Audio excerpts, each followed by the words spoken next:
Second time অর্থাৎ দ্বিতীয় আইবুড়ো ভাত খেতে চলে গিয়েছিলাম আমার ছোট পিসির বাড়িতে। এই দিন অনেক ভোরবেলা উঠেছিলাম। ভোরবেলা উঠেই বেরিয়ে পড়েছি আমি, মা, বাবা আর আমার বোন। আর এই যে আমার দিদাও ছিল সাথে। প্রথমে বাড়ি থেকে একটা টোটো করে চলে এসেছিলাম কাঁচরাপাড়া স্টেশনে। সেখান থেকে ট্রেন ধরে চলে আসলাম এই যে শিয়ালদা স্টেশনে। ভীষণ কুয়াশা ছিল, কিছু দেখা যাচ্ছিল না। আর শিয়ালদা স্টেশন ছিল এই যে এত ভিড়। তারপর শিয়ালদা স্টেশন থেকে আবার একটা ট্রেন ধরে চলে যাচ্ছি বজবজ।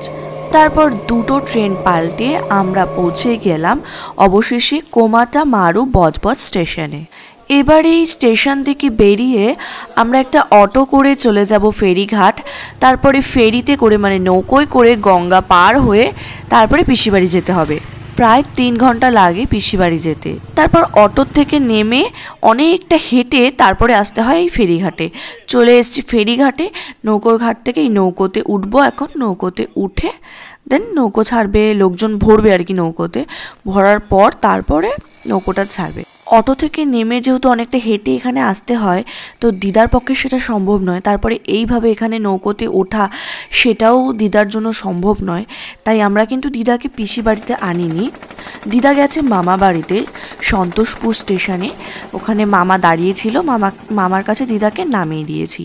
আর আমি, মা, বাবা, বোন ফেরিঘাট হয়ে চলে যাচ্ছি পিসির বাড়ি। আজকে বাবা মাও সাথে এসছে, কারণ বাবা মা পিসি বাড়িতে নিমন্ত্রণও করতে এসছে।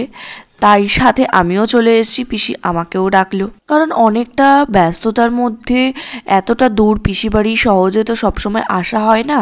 যেহেতু আসাই হচ্ছে, তাই পিসা বললো যে তুইও চলে আয়। যেভাবে নৌকোতে উঠেছিলাম সেভাবেই নৌকো থেকে এভাবে নেমে তারপর এখান থেকে আবার কিছুটা হেঁটে গিয়ে, কিছুটা নয় অনেকটাই হেঁটে পিসি বাড়িতে পৌঁছে গেলাম। এই হলো আমার ছোট পিসা। আর পিসি এখানে আমাদের জন্য ডিম টোস্ট বানাচ্ছে, কারণ আমরা অনেক সকালে পৌঁছে গেছি, 10টার মধ্যে পিসি বাড়িতে পৌঁছে গেছি। আর পিসি এখানে ডিম টোস্ট বানাচ্ছে, আমরা এখন ডিম টোস্ট খাবো।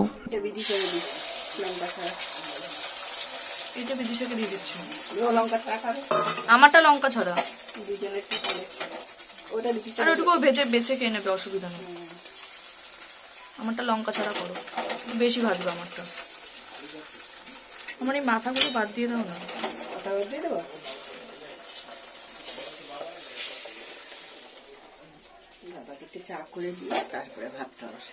চা খেয়ে আসলো বাবা, বললাম আমি।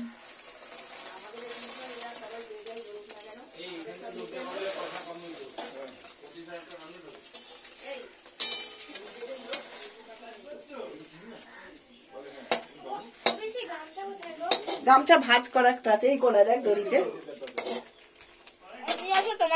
ব্যাস, তারপর দুপুরবেলা আমাকে সাজিয়ে গুছিয়ে এভাবে এত কিছু খেতে দিয়ে দিয়েছে। সকালে অত কিছু তড়িঘড়ি করে করার পরেও তারপর আবার তাড়াহুড়ো করে কত সুন্দর কত কিছু রান্না করে ফেললো পিসি। কি সুন্দর এত ফাস্ট করলো যে পিসি কিন্তু 12টা থেকে 1টার মধ্যে সমস্ত কিছু রেডি করে ফেলেছে এবং আমাকে খেতেও দিয়ে দিয়েছে। এখানে মেনুতে ছিল ফ্রাইড রাইস, 5 রকমের ভাজা, মাছ ভাজা, তারপরে মাছের কালিয়া, চিকেন কষা, চাটনি, পাঁপড়, পায়েস, মিষ্টি। পায়েসটা পিসি সকালবেলা উঠেই তাড়াতাড়ি করে আমার জন্য বানিয়ে রেখেছিল। তারপর আমরা আসলাম, এত কিছু আবার করলো।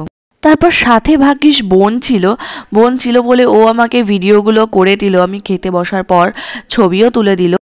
তারপরে ছোট পিসি আর ছোট পিসা দুজনেই আমাকে আশীর্বাদ করলো। তারপরে পিসির হাতের বানানো পায়েস প্রথমে পিসা তারপরে পিসি দুজনে মিলে প্রথমে পায়েস খাইয়ে দিল। তারপরে আমি আমার খাবার শুরু করলাম।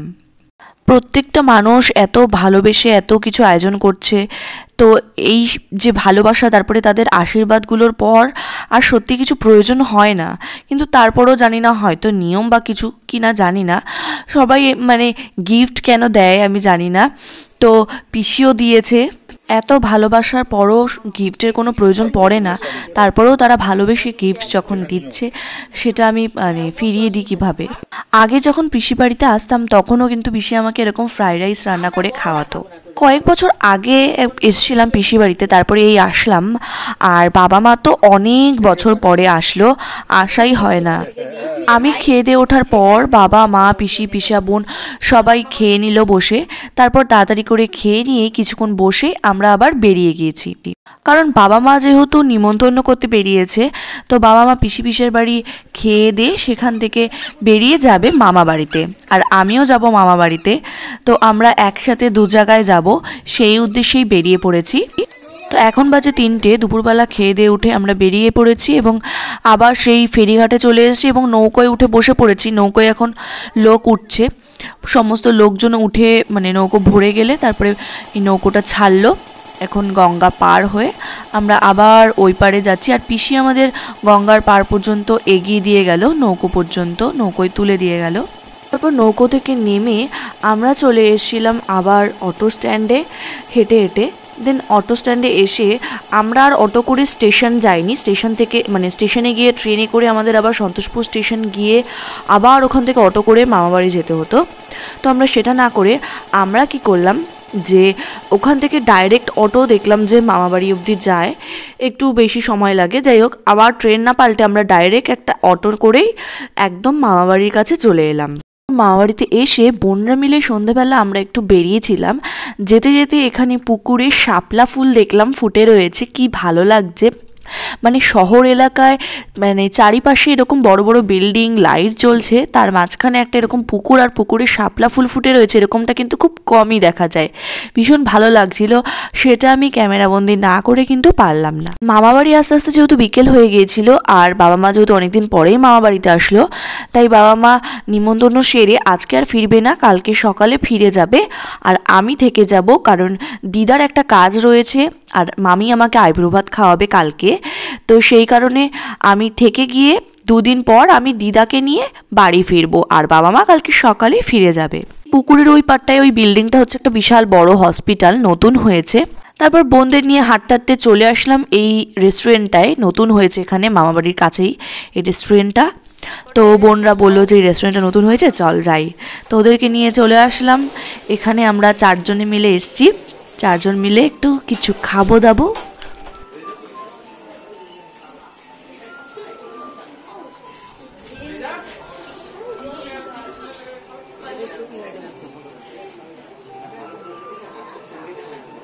তারপরে মানে একটু বোনদের সাথে অনেকদিন একটু মুডে ছিলাম, তো একটু পাগলামো করছিলাম। মানে অ্যাকচুয়াল আমি যেমন পাগলামো করি ছ্যাবলামো করি সবসময়, তো সেসবই করছিলাম। তার সেগুলোই বোন ভিডিও করে নিয়েছিল, তো ভিডিওগুলো ছিল বলেই আমি তোমাদের সাথে সেটা শেয়ার করে দিলাম।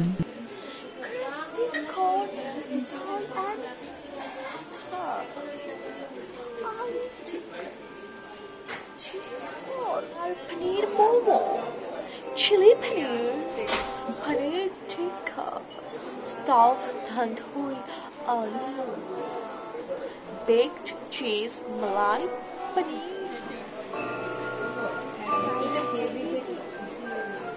malai kebab 5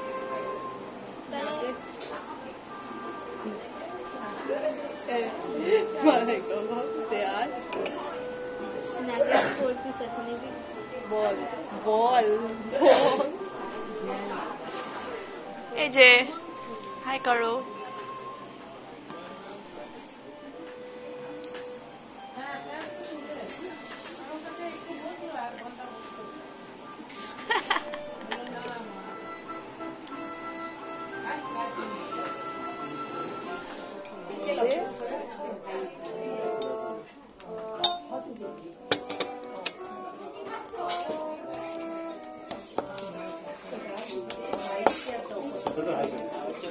এরপর আমাদের ফার্স্ট অর্ডার চলে এসছে সুইট কর্ন স্যুপ, যেটা আমি অর্ডার করেছিলাম। তো প্রথমেই সেটা খেয়ে দেখি কেমন লাগে। এই সুইট কর্ন স্যুপটা আমি খুব ভালো খাই, তাই আমি আমার নিজের জন্য শুধু এটা অর্ডার করেছি।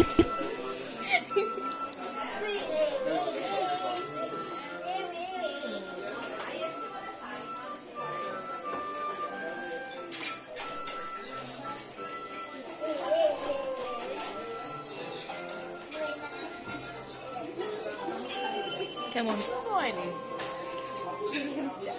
কেমন 10 out of কি রে?